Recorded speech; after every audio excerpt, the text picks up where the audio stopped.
My role was very much to oversee the scholarship and academy programme and all its facets, whether that was technical, tactical and physical development, or whether that was the academic provision that we ran at the time there. So everything and anything really.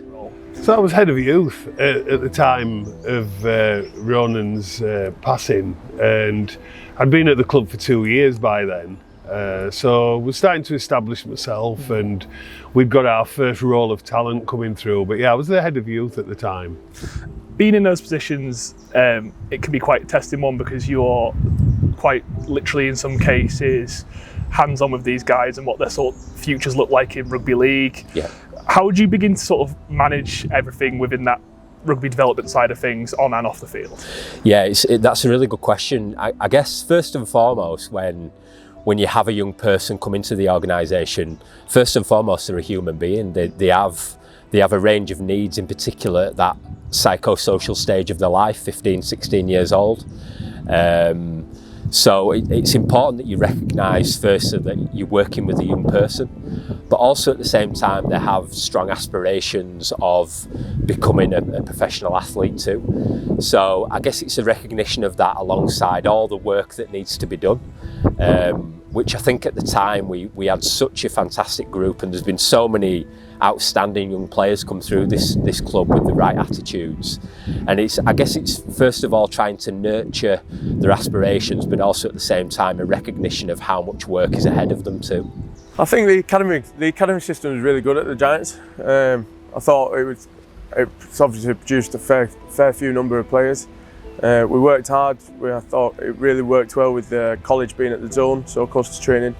So a lot of us did our college and then went straight into training. And I was lucky enough to get called to train with the first team quite early on. So yeah, I was quite privileged in that sense. But as the academy group, we were a really tight-knit group. I think when you spend every minute of every day pretty much together, you do form those bonds. And I thought, yeah, we were pretty successful in my time at the Giants Academy. Probably a little different for me compared to Matty.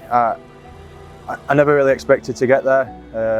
I came into the scholarship system late, into the second year, and I didn't think I were as one of the top end players, but for me, Andy Kelly, seeing the hard work that I put in, and I managed to scrape through into the academy. And then for me, it was just a dream to be there, really.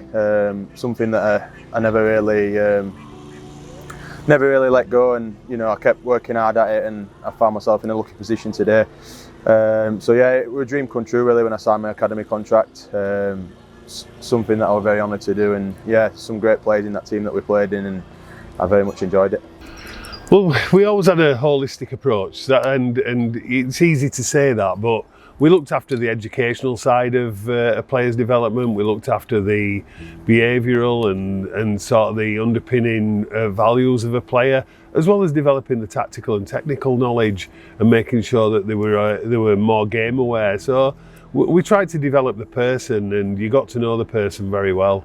What's the atmosphere like between the players in those type of squads? Because ultimately they are a team, but at the same time they are competing in a sense. So what's that sort of like? Yeah, it's fascinating. The camaraderie very much stands out at the time. There's a real strong bond between the squad, as much as as you recognise that they're individuals too. And you can't shy away from the fact that as much as there's no rules around the amount of people that come through your academy, there will be very few that progress as the stages. So whether it's onto senior academy, then onto first grade, the numbers get smaller and smaller, and that's at every club. But I'd say that there was a real tight friendship and bond within that squad, which also added to them as a team as well too. So I think there was a real nice balance between, that individual need and that individual desire to proceed and progress, but also a recognition of my part to play as a team in the academy too. There is sort of that, and there was a bit of that especially in my first year. There was a bit of who wants to be the big dog in the academy, a bit like dog eat dog world. A lot of young men trying to get one over on each other, and yeah, it was quite brutal at some points. We had a laugh though, I must say that. Yeah, we really did have some good times. There's lads wanting to compete to get onto the next stage of their career, kick on into the first team, or whether they want to go play part-time, but there's also that team camaraderie as well, you know, lads pulling together to get the job done at the weekend when we're playing against other teams, and, you know, trying to make each other better to enable people to have the best go themselves. So yeah, there's a lot of stuff personally that you want to achieve, but also there are a lot of stuff as a team that you want to achieve as well. Well, we've always worked on in the scholarship and academy on hard work, honesty and respect. And once you take those three as core values, and obviously the sub-values that go with them, and so team first was always a priority for us all. If you respect your teammates, then you're there to help them as much as help yourself. So the values were really about team first, and that's carried through to today when we see the first team having team first mentality. So, you know, it's something that's instilled now throughout the club. You mentioned it sort of briefly then. In that team in 2016, in the scholarship and in the academy at the time, there were so many names who have gone on to make it play Super League. We had Matty English, Sam Hewitt, Jake Wardle, Donald McIntosh. You had Innes Senior, who's coming through the scholarship at the time. It's like, and that's just to name a few of them. There's others who have gone on to play Championship and make first team appearances for the Giants since then. Yeah. It's like, what was the difference in that era? What made it sort of clear to you that there was talent in that squad? I think first and foremost, you know, it was, if you take it from a physical or a technical, tactical perspective, there were obviously really talented people, but there were good human beings as well. They had the right attitude, their morals and the values and the principles aligned with their ambitions as a professional athlete too. So I think there was just a really nice mixture between, you know, a recognition of what it took to be, you know, to be the best and to be a professional athlete, but also that they just came from really, really solid backgrounds as well. So, and I think that's as important as, you know, sometimes your development or your, I guess your talent as an athlete. Yeah, it goes hand in hand. Yeah, it was just good blokes. Like you mentioned, everyone who, you know, on that list then we were just good lads coming through, and coming into our like 18, 19-year-olds, you know, you kind of work hard with your rugby, but you also start going out and start having a couple of beers together. And I must admit, I still talk to a lot of those boys. Just you form those bonds, and the friendships that have lasted for hopefully a lifetime. For me, I think there were two great coaches. I think Chris Orman, he did a great job with the players that he had there in the squad. And he turned some people into some great players, and then following on from Chris, there was Luke Robinson. I think Luke's done a great job. He's obviously the assistant coach now of the first team, but he was my academy coach for 2 years, and I can't speak highly enough of him. He did a great job. Really put time and effort into that squad, and there's been a lot of players now that have played in that team that have shown really good potential and gone on to be good players elsewhere. A couple in our team, and then if you look at the senior twins there, both now at Castleford, and other players from Chris's time, Darnell, McIntosh, Sam Wood, Jake Wardle. Yeah, some great players that have come through. I don't think there's anything different. I still think we've got a really rich vein of talent coming through the club.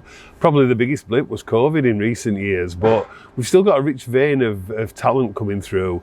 And if you take from my very beginnings, Cruz Leeming, Jake Connor, and you move through now to Jake Wardle, Jack Billington, and I know I'm missing people out, but they're just the first names that come to mind. But we're still producing talent, and we have to work hard.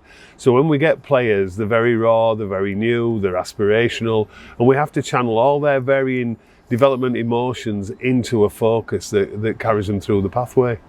I hear the sort of the cliche one, which is really about right, there's 20 of you in here and only one of you will make it. Who will it be? Stand up. And obviously they all want to stand up, but I don't believe that. I think any player that comes into the scholarship has as much chance as anybody. And if you work hard, that will underpin any actual talent or capacity to play the game. It will be underpinned by hard work, and that is the first and foremost. And the players that work the hardest are the ones that are most successful. So then, talking about Ronan as part of that team then, Yeah. what are your memories of him as a player from your perspective of in your role at the time? Yeah, as a player, just incredibly talented. just natural ability, whether that's physical ability, whether that's an understanding of the game, whether that's a recognition of what he could bring to an environment. Just from an early age, watching him at his community club, and just seeing him progress through to becoming a scholarship player and then an academy player at Huddersfield. Just a very natural ability and just an incredible, just a desire to improve and just be an athlete, really. I saw Ronan very much in a natural light too, away from his rugby. He had a really sharp wit, just an excellent team player. Was very popular amongst the group. Again, if you talk about his desire and his commitment to his rugby, that was also shown in his academic commitments too. So very talented, very hardworking, and got the fact that his academic commitments were very much as important alongside his development as a rugby league player too. But yeah, just really fond memories of just how he conducted himself, and I go back to that really strong sort of bedrock of a family. His parents, his sister, just a fantastic role model for others. He was an outstanding player. Let's put that forward straight off. He had the potential to do it all. And he was such a cheeky fella as well. He always had a smile on his face. Him, and if you ever wanted to find Ronan, just find Ethan, and they'd always be together, them two, just laughing at the background. But when it came to his rugby, he worked really hard. He was probably one of the hardest working players in that academy. He was one of the strongest, fittest, fastest. And yeah, he really, I think, would still be playing today. He really had the potential to do it. Great guy. I spent 2 years with Ronan. Obviously, the second year of the scholarship and the first year of the academy. Just what a character. Always laughing and joking. Centre of everything. Great fun. Around that time, we just started socialising a lot, going out with friends. A very popular figure around Huddersfield at the time. With people at the colleges. I went up to Greenhead College to do A-levels up there, and he was very popular up there, even though he went down to the zone and did the B-Tech. So yeah, very popular guy, great fun, always the joke. I think if you want someone like Ronan in the dressing room, don't you? Great joker, class captain if you like, always joking, but great professional. Really worked hard, had all the talent, all the ability, and yeah. I think he really would have gone to the top. As a person, he was just like, he got an underpinning sense of humour that everybody liked. He was quiet, he was unassuming. He was, wherever there was a joke, he was part of it, but not necessarily the perpetrator of the final action. So as a person, he was very likeable, very respectful, and had an underpinning sense of humour. As a player, we just thought it was outstanding. We'd seen him at Brighouse, Rangers, and there's footage of him over in Australia where he's absolutely wowing it. So the capacity to be a Super League player was present in Ronan, and obviously we have to jigsaw all that together to make the complete player, but all the indications with Ronan were very, very good. He was a delight to work with. And then, again, it's an impossible sort of question, but the reason I bring up the sort of level of that team at the time is because you sort of then begin to question, would Ronan have been one of those players who could have made it through as well? And yeah. From your perspective, could that have happened? Yeah, you would have liked to think so. Listening to performance staff speak at the time, we had extreme high hopes for the likes of Ronan. It was working, incredibly hard to maximise the potential that he had as an athlete. So yeah, that was the plan. It was definitely his desire to make it and play first grade, to play Super League, etc. And we were doing everything at the club to facilitate those ambitions. 100%. I've got no doubt that he wouldn't still be playing in the Super League or even the NRL. I remember his granddad telling me about the Brighouse went on an Australia tour, and there was a lot of interest from NRL clubs from him at such a young age then. So yeah, no doubt whatsoever that he'd still be playing. Definitely. He was head and shoulders above quite a lot of people in that team. I I could only name one or two people that were probably pipping him for the best player in the team. But yeah, what a player, great player. I think Matty touched on it. They went down to Australia with Brighouse Rangers for an under-16s tour of Australia, and yeah, we were turning heads there, and there were definitely interest there from people watching him, keeping an eye on him at that time. So yeah, if he wasn't playing Super League and having a great career, I'm sure he'd be over there in the NRL. Well, you're looking at having an understanding of where they're at, for one, and that's also the family. You know, both Martin and Nicky were very supportive parents with Senan, and they were very supportive and got Ronan everywhere he needed to go, but left us alone to try and game educate him. Of course, there are always questions with players, but what we're looking at is that willingness to listen and learn. And when you know, don't be afraid to make a mistake. Try something, but then understand there's a fixing up period around that where you have to implement things that you've been given as a result of an action. So it's the willingness to learn and listen. It's a massive part of your development. You sort of don't want to dwell on the situation, but what do you remember about sort of that day at Salford and sort of what happened and what went down afterwards? Yeah, I mean, it's, you know, the venue's not too far away from here now. It's it's something that'll probably stick with me for the rest of my life. You know, it was very much you know, very, very upsetting, very, very, very poignant day where, you know, what happened on that day was so tragic, and you know, will be tinged with sadness forever when you think about those times. And it's interesting is the experiences that you have in your life. Sometimes you can't always recall certain things or certain times or certain moments, but I remember that day as vividly as it was yesterday. You know, obviously it involved an incredible amount of people, and the things that happened in the aftermath of that will remain in, you know, will be part of people's lives forever. One of those life events that I think will always stick with me. We were there, it just seemed like a normal game day up at the Dram Centre, and yeah, it just all happened so quickly. I remember being stood from me to you away from it when it happened, and I don't think at the time we realised just how serious the accident was. Obviously people have head contacts all the time, and it was only when the game started to get called off and then it was like, oh no wait, the air ambulance is coming, and that it started to sink in that this is something serious now. And then obviously those next few weeks after that were fairly horrendous for the group. Broke a lot of us. See such young men be brought to tears on and off on quite an occasion was quite heartbreaking.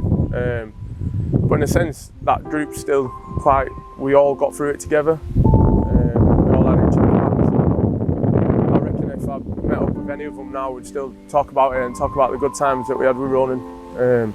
So in that sense, it really solidified us as a group, and we had a decision to make whether we wanted to finish the season, and we all said let's do it for Ronan. So it was a really, really big moment in my life and a lot of the other boys' lives. It took a lot to kind of move forward, in a sense. We'll always remember him and remember that day, but I think it made us grow up in a way. Quite a tough one. I think for me, being just gone 17, quite a young guy still, I was very naive to the whole situation until the day after, or the day after that when it got really serious. I can remember going to watch the Giants first team with quite a lot of the other boys a couple of days after, and if I'm honest with you, I still didn't really understand the situation, and then after the game it all became very apparent how serious it really was. Yeah, I think as a young man it changed me. Changed me quite a lot going forward, and I think it changed quite a lot of people in that team. And if I'm going to be honest, some people were never the same again. Yeah, tragic day, tragic event, and one that people will never forget. You don't forget that one. It was a day that you never want to have, and you never thought you'd ever have. I was pitch side. I was doing all the things that you needed to do on a game day.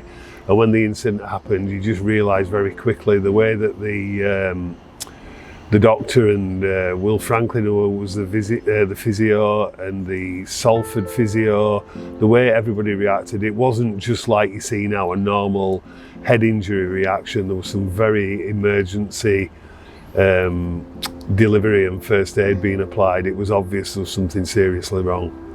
Something like that must have a massive impact on the group of lads as well. Yeah. You know, yourself at a personal level, but also on that team. Yeah. You know, tributes went out throughout the week afterwards across Rugby League and across sport. But it's like, for you as a part of that team, what was it like for you to sort of be involved in that in those following weeks? Yeah.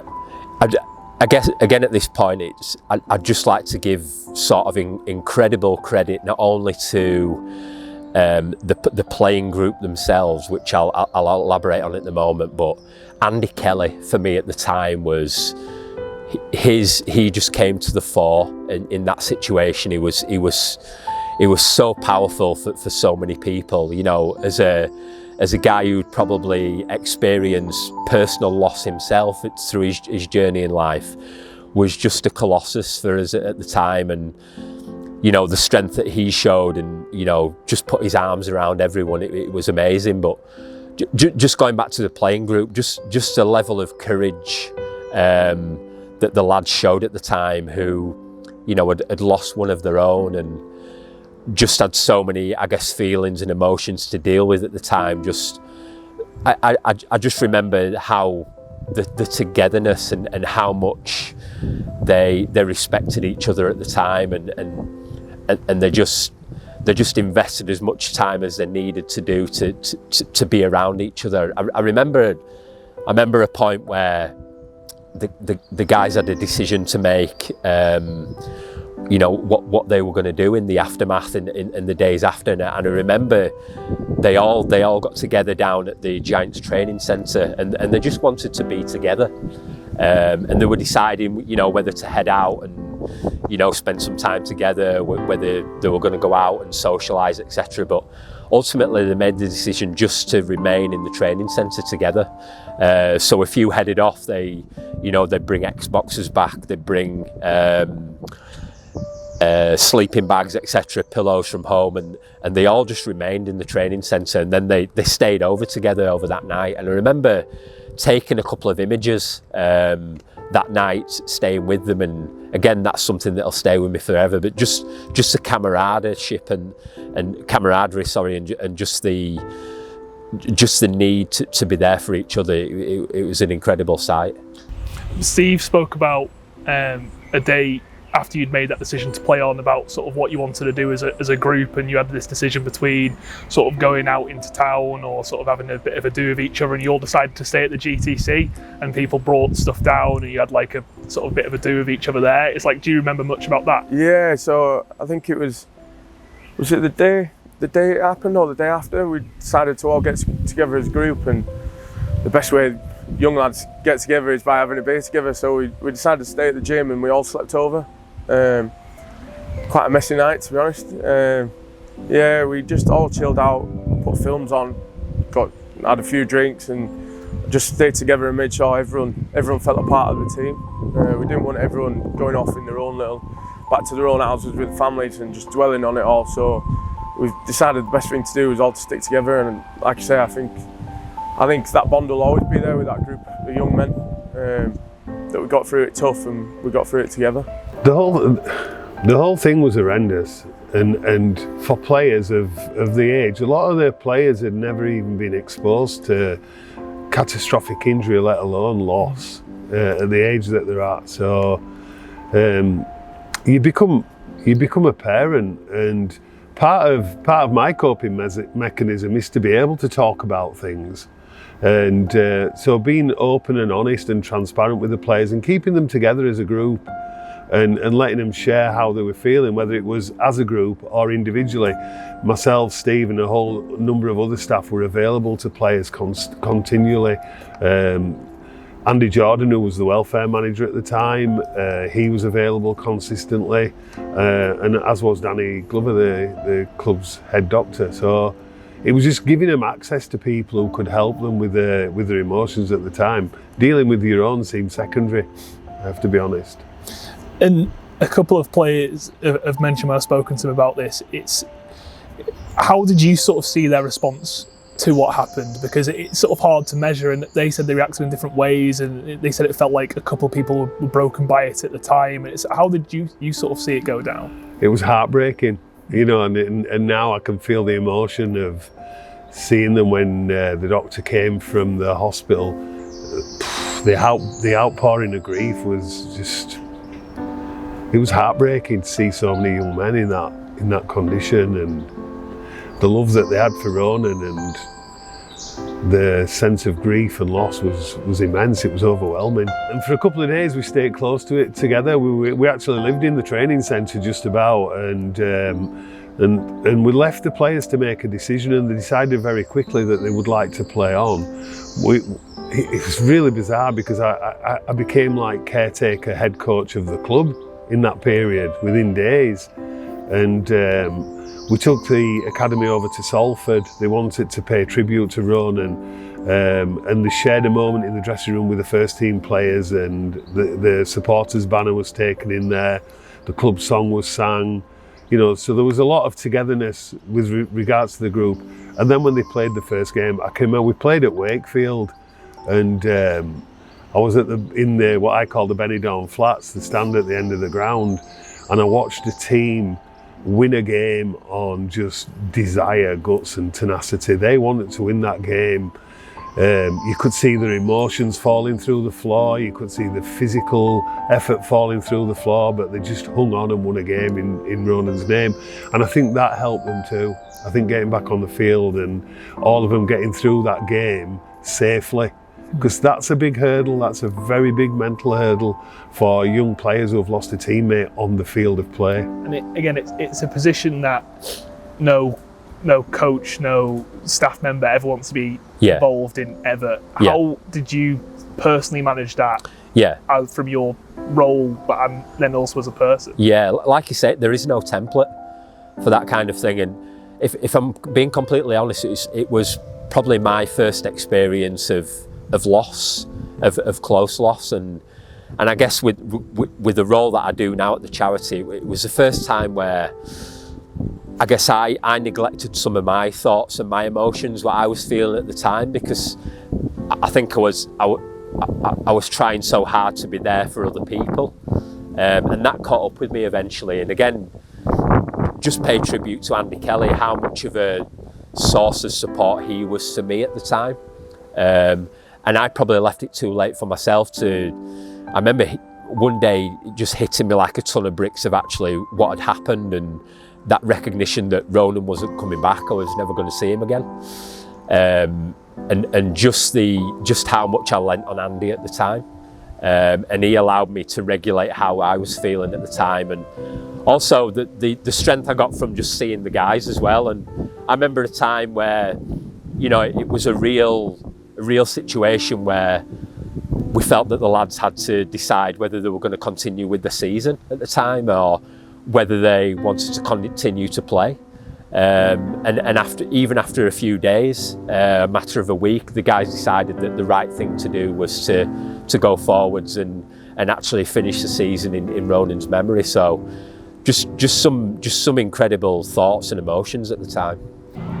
Yeah, it was tough.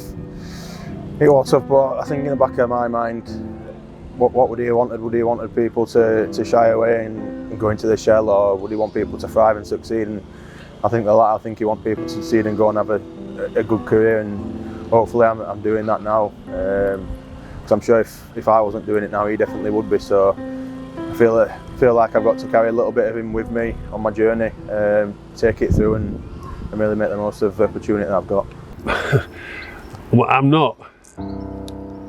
It's really difficult. I'm probably still managing it. You know, even like today, knowing that we're coming in to speak to you, I'm still managing grief and loss. But my way of doing something is not to lock it away; is to talk about it. So by talking to Steve, I'm talking through my grief as well. By talking to players, I'm talking through my grief as well.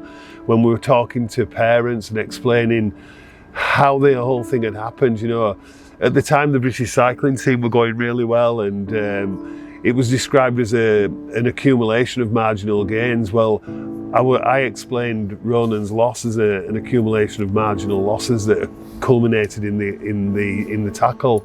And so for me to be able to talk about things is the way I dealt with grief. I don't necessarily go and speak to anybody personally. And there's been once or twice where I thought I should have done, but I haven't. Typically after what happened, Rugby League, as we've seen with Rob Burrows' situation very recently, and it comes together very fast, and it does a lot of work, and there's been a lot of work done since then by the club, by the trust, by so many outside sort of sources as well.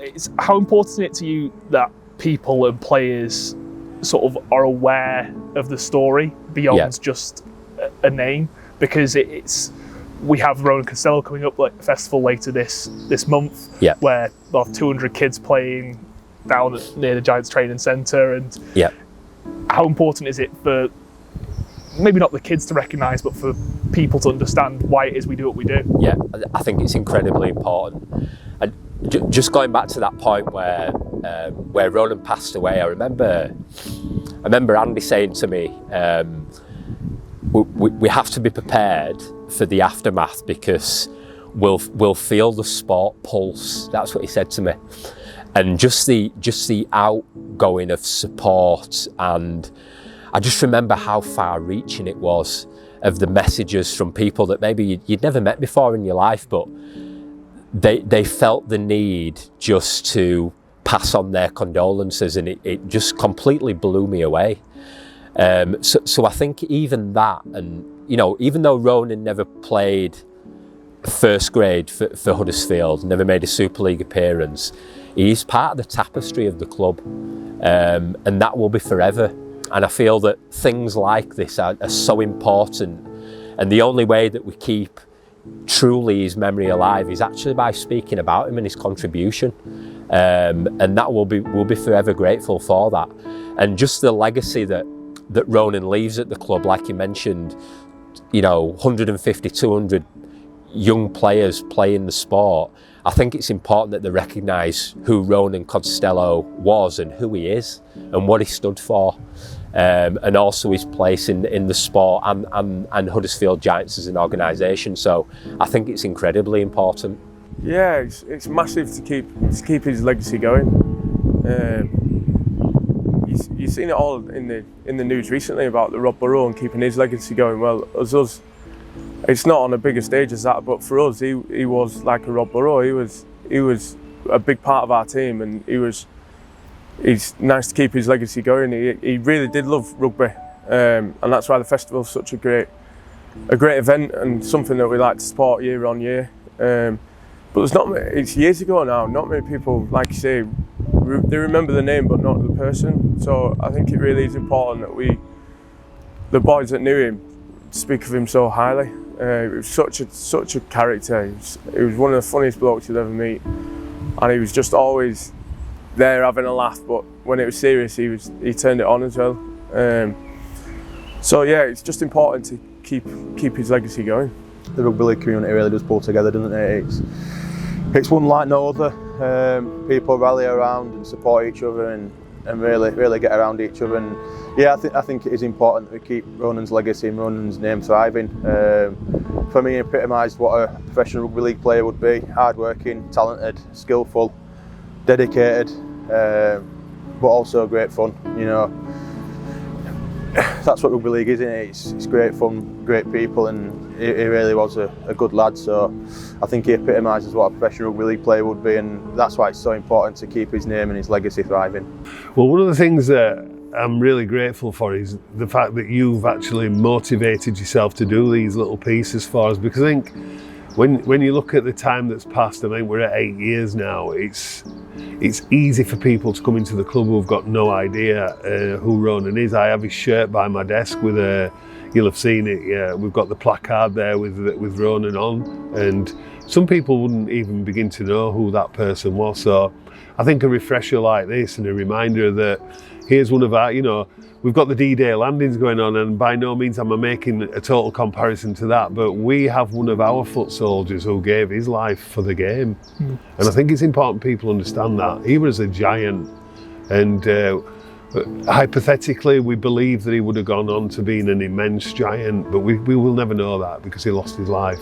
And finally, sort of, you've touched on it there, but how poignant is it that in response to what happened, it is to play rugby almost? Yes. It's not to stop, it is we carry on playing, and like you mentioned, the team carried on playing. It's like, how poignant is that the response to it is we continue to play, we continue to offer these opportunities to the kids who have the same dreams that Ronan did. Yeah, it's incredibly important, and we see in so many examples the power of sport and the important role it plays sometimes in bringing people together.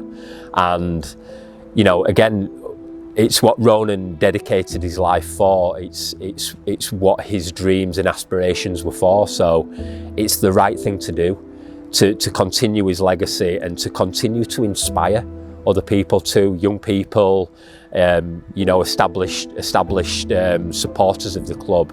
Ronan was one of their own, and it's important that we continue to keep his legacy alive and we continue to inspire others and hopefully players of the future.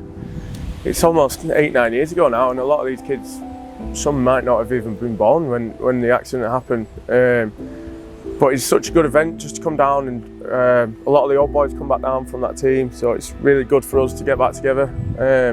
But just to see kids enjoying rugby, that's what it's all about. He loved his amateur days. I think he played at Linley Swifts and Brighouse, and they're always there at every Ronan Costello Festival. So just giving that little opportunity for the young kids to enjoy playing rugby is really special. I think that's it. And giving the children and the little kids that come to these festivals the opportunity that Ronan had, sadly never got to fulfil to his full potential due to the tragic accident. But yeah, I think it's so important that we just keep doing these events at the Ronan Costello Rugby Festival, and just giving the kids the opportunity that Ronan had. Yeah, I think it's very important. Yeah, and we talk about the Rugby League family, and it's very poignant, as you said earlier, with Rob Burrows passing this week. And again, I'm sure everybody echoes the sympathies that have gone out to Lindsay and the family. Jeff Burrow, wonderful bloke. And for us to have something in Ronan Costello's name where aspiring young talent, that's the fitting part, aspiring young talent can come to the club and they can have a fun, enjoyable day. Because the one thing I do know about Ronan Costello and what he did was he enjoyed life. Some of his videos that Chloe has, he's playing practical jokes around her. He loved life, he had a zest for life, he loved rugby league, and I think it's fitting that we have kids that come to the club who share that value. Steve said that it's part of the framework of the club now almost, and that sort of is echoed in that really. It's outside the very front of the reception of the club, and we do so much afterwards. You've done bike rides in his name and so much more afterwards. It's actioning what you've done beyond that is more than just sort of remembering, isn't it? It is. It plays a very special part and a very sad part in my life. And most weeks you'll think about Ronan. Like I say, he's next to me at my desk. If I come to the stadium, I always say good morning or good afternoon. He's part of a piece of artwork, I would say, on my back, a tattoo on my back. He's with me constantly. But I think he should be with the club constantly as well. And we do our very best, and we strive to do our very best to make sure that the moments where we have to dig deep and we have to show a little bit of character, we take Ronan with us, as is the Three Peaks walk pre-season, where we take these young fellas who've come into our academy and we walk them for 26 miles over the Three Peaks.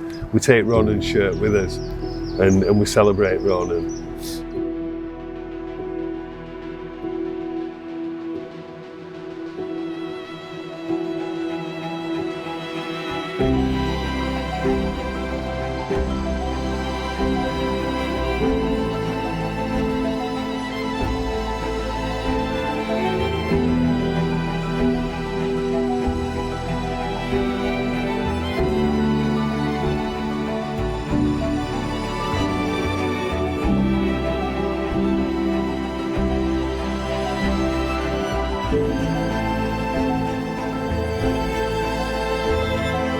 you.